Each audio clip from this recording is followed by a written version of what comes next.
ay skip the dish kami ngayon. Ito yung katulad ng Grab Food sa Philippines.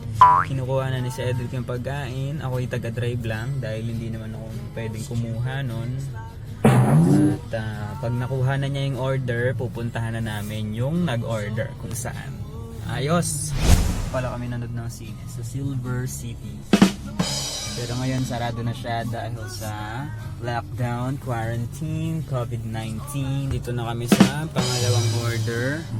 Sa Little Caesar naman kami. Kukuha ng order. Okay, kukunin nyo na ang pizza. Yun si Cedric, ayun. Dala niya yung order na pizza.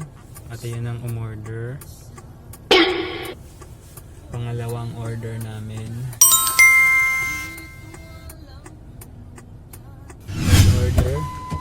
Ito, milestone. Doon ulit sa kung saan yung unang order namin. Doon ulit ang pangatlong order. Third delivery from Skip the Dish.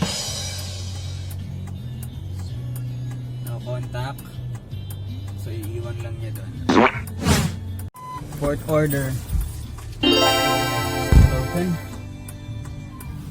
Okay din to. So may kita nyo, yan yung in-order niya. Fourth order delivered.